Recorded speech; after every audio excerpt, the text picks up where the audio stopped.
शिक्षा शेरनी का वो दूध है जो पिएगा वो दहाड़ेगा।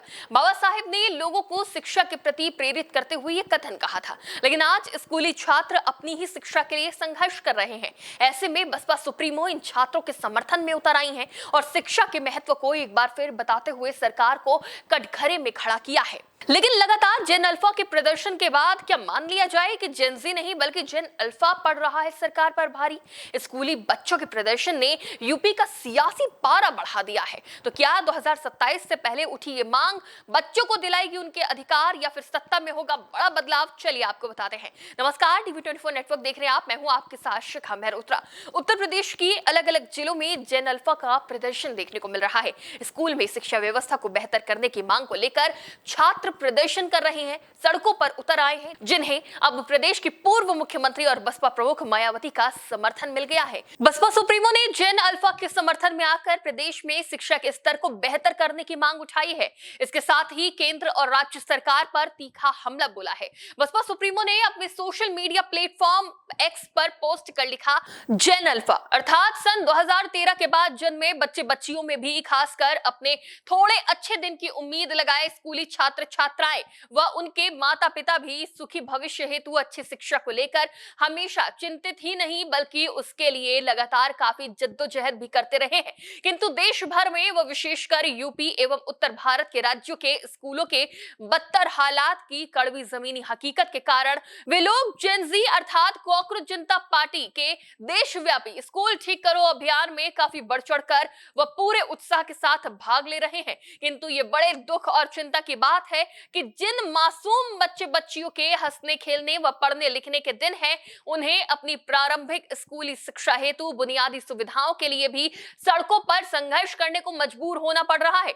बसपा सुप्रीमो ने अपने पोस्ट में आगे लिखा, वैसे परम पूज्य बाबा साहेब डॉक्टर भीमराव अंबेडकर के शिक्षित बनो आह्वान के कारण शिक्षा में भी खासकर स्कूली शिक्षा बहुजन समाज के लोगों के लिए हमेशा विशेष चिंता की बात रही है और इसी के तहत हमारी पार्टी बीएसपी ने इन दबे कुचले व शोषित पीड़ित समाज के लोगों की जिनकी केंद्र व राज्य में रही सरकारें लगातार उपेक्षा करती रही हैं, उनके हित व कल्याण एवं शिक्षा आदि के लिए यूपी में मेरे नेतृत्व में बीएसपी की सभी चारों रही सरकारों में पूरा ध्यान दिया गया ताकि बाबा साहेब डॉक्टर भीमराव अंबेडकर द्वारा निर्मित मानवतावादी एवं कल्याणकारी भारतीय संविधान के हिसाब से उन सभी परिवार वालों को रोटी रोजी व शिक्षा युक्त आत्मसम्मान का समता मूलक जीवन नसीब हो सके। बसपा सुप्रीमो ने आगे लिखा, किंतु ये बड़े दुख व चिंता की बात है कि सरकारी स्कूल की व्यवस्था को बेहतर बनाने की तरफ समुचित ध्यान देने के बजाय सभी सरकारों ने ज्यादातर इसकी घोर अनदेखी ही की है तथा इस पूरी शिक्षा व्यवस्था को एक प्रकार से इन वर्गों के आरक्षण की तरह ही काफी हद तक निष्क्रिय बनाने का कुछ चक्र चलाया हुआ है और इस प्रक्रिया में हजारों सरकारी स्कूल बंद भी किए जा रहे हैं, जिसका भी विरोध बीएसपी ने लगातार किया है और अब स्कूलों के भवन, शिक्षक, पेयजल, शौचालय व साफ सफाई आदि जैसी बुनियादी जरूरतों की अत्यंत कमी को लेकर नन्हे जेन अल्फा स्वयं अति मुखर होने के साथ साथ अब आंदोलित भी हैं। बसपा सुप्रीमो ने आगे लिखा, अंतः यूपी सहित अन्य राज्यों की भी सभी सरकारें जेन अल्फा के मासूम बच्चे बच्चियों की बेहतर शिक्षा व्यवस्था संबंधी उनकी जरूरतों मांगों पर पूरी सहानुभूति के साथ सही नियत व नीति से तत्काल ध्यान देना प्रारंभ करें और उनके विरुद्ध कोई भी सरकार बल का प्रयोग करने से पूरी तरह से बचे तो ये उचित होगा। तो कुल मिलाकर बसपा सुप्रीमो का ये पोस्ट सिर्फ स्कूलों की बदहाली पर बयान नहीं है, ये 2027 से पहले का एक बड़ा राजनीतिक संदेश भी है।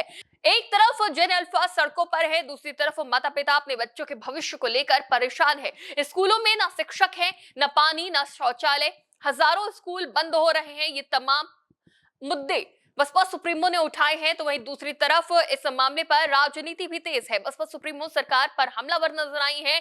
बसपा सुप्रीमो ने यहां दो काम किए हैं। पहला, जेन अल्फा के स्कूल ठीक करो अभियान को खुला समर्थन देकर युवाओं और अभिभावकों को अपने साथ जोड़ने की कोशिश करी है और दूसरा, खुद को बाबा साहेब के शिक्षित मनों वाले विचार की असली वारिस बताकर बिखरे बहुजन वोट को साधने की कोशिश भी करी है। साथ ही शिक्षा के महत्व को भी बताया है और संदेश साफ है कि बीजेपी ने स्कूल तोड़े, कांग्रेस ने अनदेखी की, सिर्फ बसपा की सरकार में ही दबे कुचले वर्ग को शिक्षा के साथ आत्मसम्मान मिला है। ये संदेश बसपा सुप्रीमो देते देती नजर आई है। हालांकि मौजूदा सरकार किसी भी हालत में 2027 से पहले कोई मुसीबत मोल लेना नहीं चाहेगी और जल्द ही इसका समाधान भी करती नजर आ सकती है। ऐसे में अब देखना यह होगा कि सरकार जेन अल्फा की मांगे कब मानती है या फिर शिक्षा के मुद्दे पर 2027 में पड़ेगी वोट की चोट, और क्या इस चोट से बचने के लिए सरकार निकालेगी कोई रास्ता। आपको क्या लगता है, 2027 से पहले सुधरेगी सरकारी स्कूलों की हालत या फिर आंदोलन होगा और तेज? 2027 में दिखेगा इस आंदोलन का असर? अपनी राय हमें कमेंट बॉक्स में जरूर दें। फिलहाल के लिए इतना ही, देखते रहिए टीवी 24 नेटवर्क।